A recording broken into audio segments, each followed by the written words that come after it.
ಸಮಸ್ತ ಸಿನಿ ಪ್ರೇಮಿಗಳಿಗೆ ನಮಸ್ತೆ. ನಾನು ಹರಿಪರಾಕ್ ಯೂಟ್ಯೂಬ್ ಚಾನಲ್ಗೆ ಸ್ವಾಗತ. ಈ ವಾರ ನಾನು ನೋಡಿದ ಮೂರನೇ ಸಿನಿಮಾ ಚೇತನ್ ತ್ರಿವೇಣಿ ನಿರ್ದೇಶನದ ಲೈಫ್ ಆಫ್ ಮೃದುಲಾ. ಈ ಸಿನಿಮಾನ ನೀವು ನೋಡೋಕ್ಕೆ ಶುರು ಮಾಡಿದ ಕೂಡಲೇ ಆರಂಭದಲ್ಲಿ ನಿಮಗೆ ಎರಡು ವಿಷಯ ಗೊತ್ತಾಗುತ್ತೆ. ಒಂದು, ನಿರ್ದೇಶಕರ ಹತ್ರ ತಲೆ ಇದೆ ಅಂತ, ಇನ್ನೊಂದು ನಿರ್ದೇಶಕರ ಹತ್ರ ಬಜೆಟ್ ಇಲ್ಲ ಅಂತ. ನಿರ್ದೇಶಕ ಚೇತನ್ ತ್ರಿವೇಣಿ ಅವರು ಈ ಸಿನಿಮಾದ ಆರಂಭದಲ್ಲಿ ಒಂದು ಕತೆ ಹೇಳ ಅಂತ ಶುರು ಮಾಡ್ತಾರೆ. ಅದಾದಮೇಲೆ ಹೇಳ್ತಾ ಇನ್ನೊಂದು ಕತೆ ಹೇಳ್ತಾರೆ. ಅದರ ನಂತರ ಮತ್ತೊಂದು ಕತೆ ಹೇಳ್ತಾರೆ. ಹೀಗೆ ಸಿನಿಮಾದ ಕೊನೆಗೆ ನಿಮಗೆ ನಿರ್ದೇಶಕರು ಹೇಳಿದ್ದು 3 ಕತೆನಾ ಅಥವಾ ಒಂದೇ ಕತೆನಾ ಅನ್ನೋದು ನಿಮಗೆ ಸ್ಪಷ್ಟ ಆಗ್ತಾ ಹೋಗುತ್ತೆ. ಇವತ್ತು ನಮ್ಮ ಚಿತ್ರರಂಗದಲ್ಲಿ ಅತಿ ಫೇಮಸ್ ಆಗಿರೋ ಡೈಲಾಗ್ ಅಂದರೆ ಕನ್ನಡ ಸಿನಿಮಾ ನೋಡೋಕ್ಕೆ ಜನ ಬರ್ತಾ ಇಲ್ಲ ಅನ್ನೋದು. ಇದನ್ನು ಕೇಳಿದ ಪ್ರೇಕ್ಷಕ ಒಳ್ಳೆ ಸಿನಿಮಾ ಮಾಡ್ರಪ್ಪ ಅಂದರೆ ಸುಮ್ಮನೆ ಎಂತೆಂಥದ್ದು ಸಿನಿಮಾ ಮಾಡಿ ಜನ ಬರಲ್ಲ ಅಂತ ಬರೀ ಕತೆ ಹೇಳ್ತೀರಾ ಅಂತ ಗೊಣಗ್ತಾ ಇದ್ದಾನೆ. ಆದರೆ ಅದನ್ನು ಅರ್ಥ ಮಾಡ್ಕೊಂಡವ್ರ ಥರ ಚೇತನ್ ಅವರು ಇಲ್ಲಿ ನಿಜವಾಗ್ಲೂ ಒಂದು ಒಳ್ಳೆ ಕತೆ, ಒಳ್ಳೆ ನಿರೂಪಣೆ ಎರಡೂ ಇಟ್ಕೊಂಡು ಸಿನಿಮಾ ಮಾಡಿದ್ದಾರೆ. ಹಂಗೆ ನೋಡಿದ್ರೆ ಈ ಸಿನಿಮಾದಲ್ಲಿ ನಿಮಗೆ ಹೊಸ ಕತೆ ಅನ್ನೋ ಥರ ಏನಿಲ್ಲ. ನೀವು ಸಿಕ್ಕಾಪಟ್ಟೆ ಸಿನಿಮಾಗಳಲ್ಲಿ ಈಗಾಗಲೇ ನೋಡಿರೋವಂಥ ಕಥೆನೇ ಇಲ್ಲಿರೋದು. ಆದರೆ ಹೊಸದು ಅಂದರೆ ನಿರೂಪಣೆಯ ಶೈಲಿ ಅಂತ ಹೇಳ್ಬೋದು. ಈ ಸಿನಿಮಾ ನೋಡುವಾಗ ಮೊದಲು ಆರಂಭದಲ್ಲಿ ನಿಮಗೆ ನಿರ್ದೇಶಕರ ಬುದ್ಧಿಮತ್ತೆಯನ್ನು ಗೇಜ್ ಮಾಡಬೇಕು ಅಂತ ಅನ್ನಿಸ್ಬೋದು. ಆದರೆ ಸಿನಿಮಾ ನೋಡ್ತಾ ಅದರಲ್ಲೇ ನೀವು ಎಂಗೇಜ್ ಆಗಿರೋದ್ರಿಂದ ಅದನ್ನು ಮರೆತು ಒಂದು ಒಳ್ಳೆಯ ಸಿನಿಮಾನ ಎಂಜಾಯ್ ಮಾಡ್ತೀರಾ. ಮೊದಲೇ ಹೇಳಿದಂತೆ ಲೈಫ್ ಆಫ್ ಮೃದುಲಾ ಈ ಸಿನಿಮಾದ ನಿರ್ದೇಶಕರ ಹತ್ರ ಬಜೆಟ್ ಇಲ್ಲ ಅನ್ನೋ ಮೃದು ಧೋರಣೆ ಇಟ್ಕೊಂಡೇ ನೋಡಬೇಕಾದಂಥ ಸಿನಿಮಾ ಅನ್ನೋದು ಸ್ವಲ್ಪ ಬೇಜಾರಿನ ವಿಷಯನೇ, ಅದರಲ್ಲಿ ಖುಷಿ ಏನಿಲ್ಲ.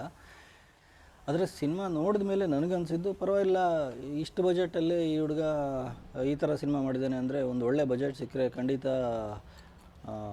ಇವರಿಂದ ಇನ್ನಷ್ಟು ಒಳ್ಳೆ ಪ್ರಾಡಕ್ಟ್ನ ನಿರೀಕ್ಷೆ ಮಾಡಬಹುದು ಅಂತ ಅನ್ನಿಸ್ತು. ಇಲ್ಲಿ ಒಟ್ಟು 3 ಕತೆ ಇದೆ ಅಂತ ಹೇಳಿದೆ. ಅದರಲ್ಲಿರೋದು ಸಿನಿಮಾದ ಆರಂಭದಲ್ಲಿ ಹಾದಿ ತಪ್ಪಿದ ಹುಡುಗರ ಕತೆ, ನಂತರ ಗಂಡನಿಲ್ಲದ ಒಬ್ಬ ಗೃಹಿಣಿ ಕಳೆದು ಹೋಗಿರೋ ತನ್ನ ಮಗನಿಗಾಗಿ ಹಾದಿ ಕಾಯೋ ಮತ್ತು ಅವನಿಗಾಗಿ ಹುಡುಕಾಡೋ ಅಂತ ಕತೆ.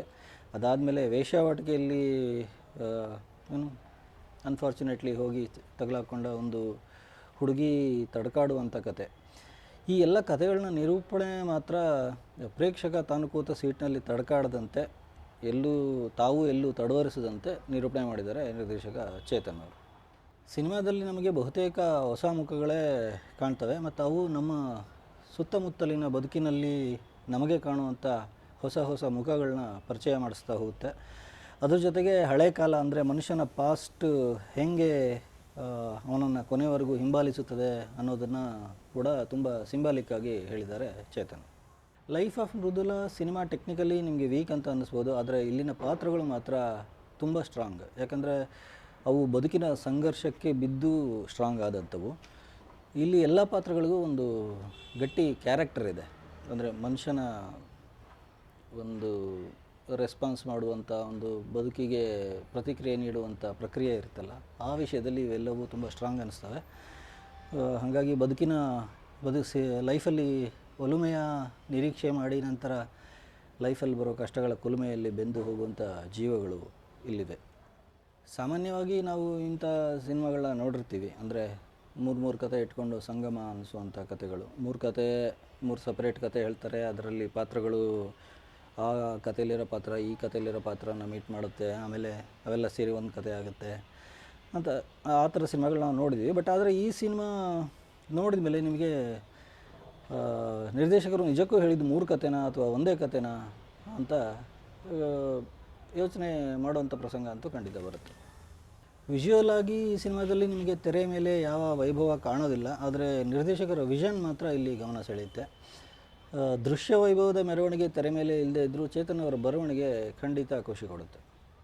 ಒಟ್ಟಾರೆ ಹೇಳೋದಾದರೆ ಸರಿಯಾಗಿ ದುಡ್ಡು ಹಾಕೋ ನಿರ್ಮಾಪಕರು ಸಿಕ್ಕರೆ ಈ ನಿರ್ದೇಶಕರ ಕಲ್ಪನೆಯ ಕ್ಯಾನ್ವಾಸ್ ಇನ್ನೊಂದು ಸ್ವಲ್ಪ ದೊಡ್ಡದಾಗುತ್ತೆ ಅನ್ನೋ ಎಲ್ಲ ಭರವಸೆ ಈ ಸಿನಿಮಾ ನೋಡಿದ ಪ್ರೇಕ್ಷಕನಿಗೆ ಸಿಗುತ್ತೆ.